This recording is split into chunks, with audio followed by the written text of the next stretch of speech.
Today we're going to draw a gecko, but before we do that, let's go and look at a gecko.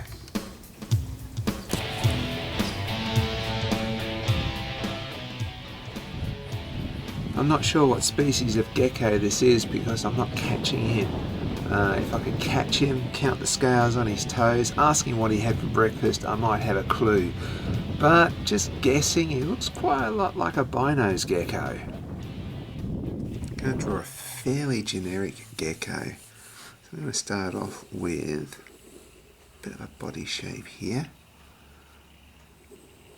and a head shape there, so it's sort of like an oval, doesn't have to be perfect. And let's just put a bit of a wiggly tail here. Make it a bit fat there. Some of them got fat tails. So I'm trying to do a fairly generic gecko. And what makes them very different from the look of other lizards is their big eyes. So I'm going to just see how I've sort of like shaped that to make it a little bit pointy. All those sides coming in, like a V with the bottom cut off. Now let's put a big eye here. Let's put another half circle there. Make this a little bit more, just mark that in a little bit more. I'm going to put a little circle there, and that's going to be the white shiny bit in his eye.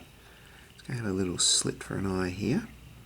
So, like a little skinny letter V there, coloured in.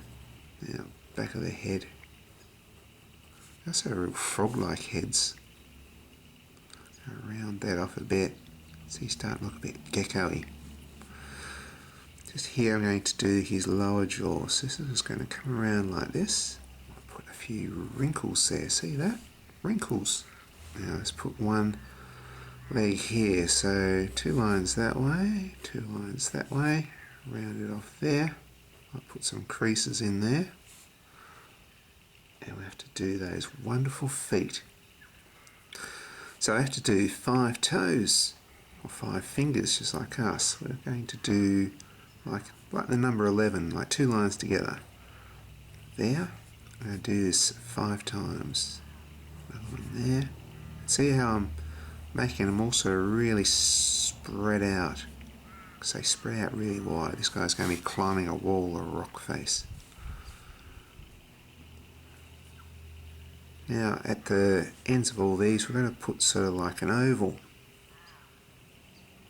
And that's another way they're very frog-like. Like a lot of the tree frogs climb, they sort of have that appearance, but a little bit of a different setup when you look at the suction cups underneath there.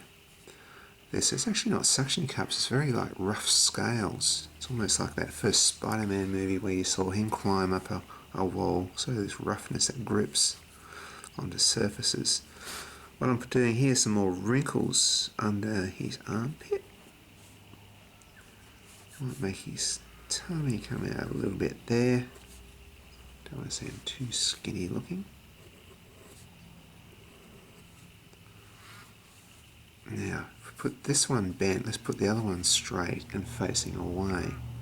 Facing away that way. The same as there, just like these number 11s. 1, 2, 3, 4, 5. Round all ovals off the end like this.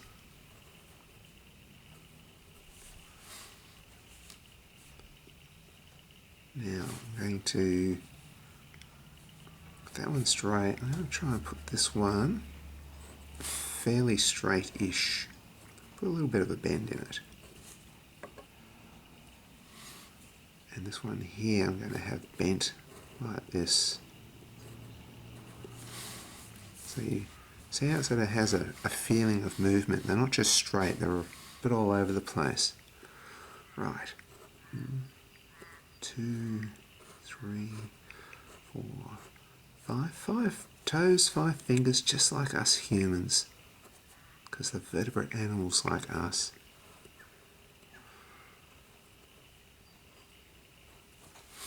And down here. 1, 2, 3, 4, 5 rounded bits like this. Now darken up the round here, like this. There he is. Needs to have some sort of pattern now, I think. Needs to also have a half circle there. He probably has some little dots here for nose holes.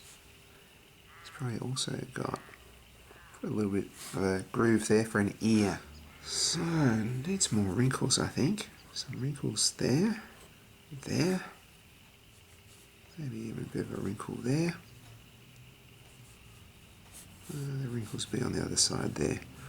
Let's put a pattern on. So I'm going to put some stripes on, I think. Sort of imagine two brackets coming together like this. So you've got a bracket there, bracket there.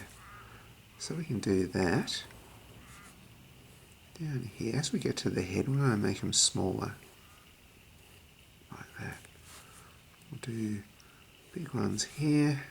Same thing here. As we get to the tail, oh, the tail's pretty big. I might keep them going. Because I think that's a good pattern. Right.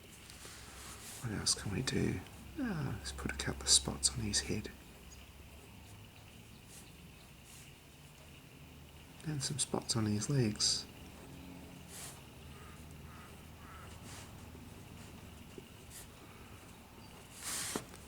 Okay, gently colouring in, very, very gentle.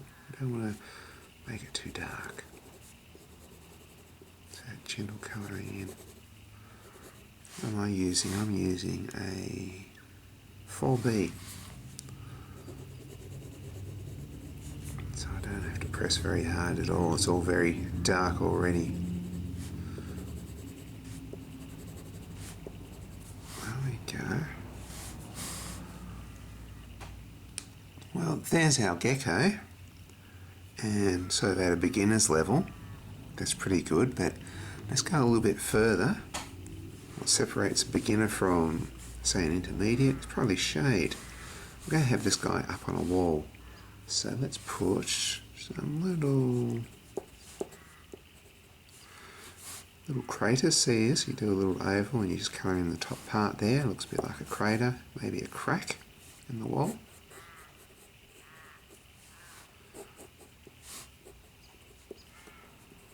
Lots of tiny little bits like this, so it looks like some sort of concrete or a bit of a brick.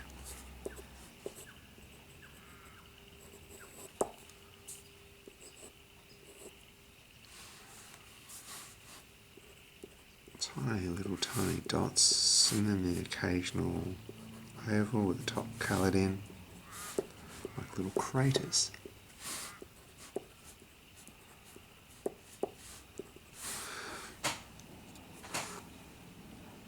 Now comes the tricky bit. I'm going to shade under here. This will make him look like he's just sitting up on the wall. Now, under here, these toes, you don't put much shade at all.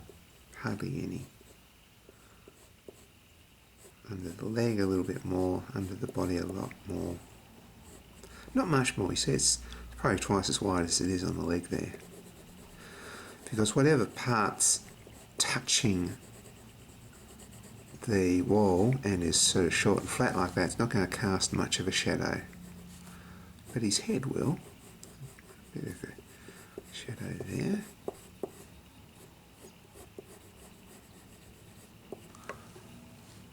And you see how that sort of lifts him up a little bit. Makes him look not so flat.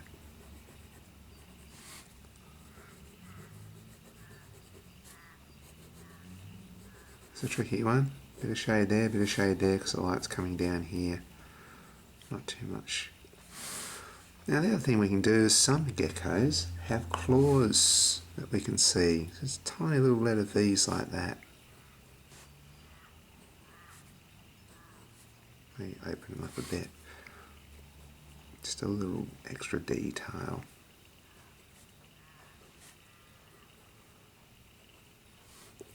go.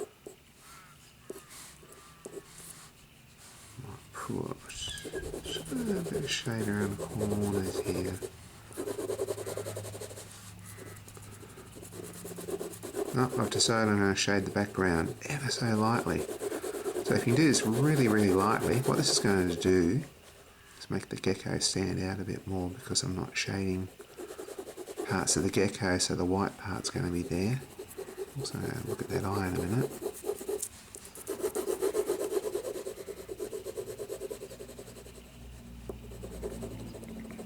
You see again, this makes the gecko just stand out a little bit more.